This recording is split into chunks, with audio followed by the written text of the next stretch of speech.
பல தடைகளின் வழியா கடந்து போறீங்களா? உங்களுக்கு தான் இந்த வார்த்தை. யோசேப்பு தன்னுடைய அரிக்கட்டு மட்டும் உயர்ந்திருக்கிறது என்று சொல்லும் போது, அவனுடைய சகோதரர் அவன் மேல பொறாமை கொண்டு இவன் வளர்ந்துடக்கூடாதுன்னு நினைச்சாங்க. ஆனா கர்த்தர் அந்த தடையை மாற்றி அவனுடைய சகோதரர்களுக்கு ஆசீர்வாதமாக அவனை வச்சார். தானியேல் அவனுடைய வேலையில உயர்ந்திடக்கூடாதுன்னு சொல்லி பிரதானிகள் அவன் வேலைக்கு ஆப்போசிட்டா எழும்பினாங்க. ஆனா தானியேலோட கர்த்தர் கூட இருந்து அவன் வேலை ஸ்தலத்துல ராஜாவுக்கு அடுத்த நிலையில இருக்கும்படி கர்த்தர் அனுக்கிரகம் செஞ்சார். ஒருவேளை உங்களுடைய வாழ்க்கையில அப்படிப்பட்ட தடைகளை பாக்குறீங்களா? இன்னும் சொல்ல போனா ஊழியத்துல கூட சில நேரத்துல தடைகள் வருங்க.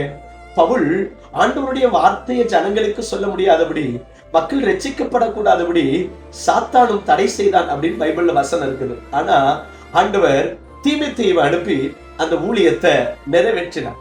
சில நேரத்துல அற்புதத்தை கூட நம்ம பெற்றுக்கொள்ள முடியாதபடி, இந்த தடைகளின் மத்தியில ஒரு அற்புதம் கிடைச்சிடாதா அப்படின்னு அற்புதத்தை கூட பெற்றுக்கொள்ள முடியாதபடி தடைகள் இருக்கும்.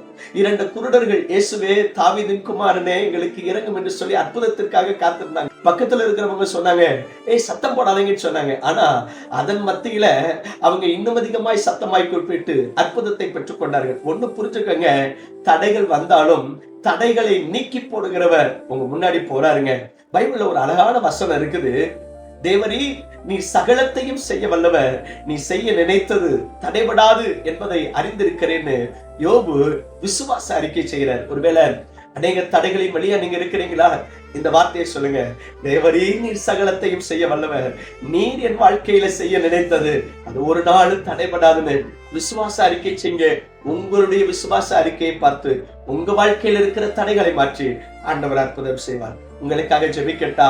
கிருபையும் இரக்கமும் நிறைந்த ஆண்டவரே, அநேக தடைகளின் வழியாய் ஆண்டவரே வருகிற உடைய பிள்ளைகளை கர்த்தர் பார்க்கிறீங்க. எல்லா தடைகளையும் கர்த்தர் மாற்றி போட்டு ஆண்டவரே உடைய பிள்ளைகளுடைய வாழ்க்கையில நீ செய்ய நினைத்த அற்புதத்தை அவர்கள் பெற்றுக்கொள்ள கர்த்தர் அனுக்கிரகம் செய்யும். ஆசீர்வதி இயேசுவின் நாமத்தில் ஜெபிக்கிறோம் நல்ல பிதாவே, ஆமென். தடைகளை கண்டு தளர்ந்து போகாதீங்க. தலைகளை உயர்த்துகிற ஆண்டவர் உங்களோடு. God bless you.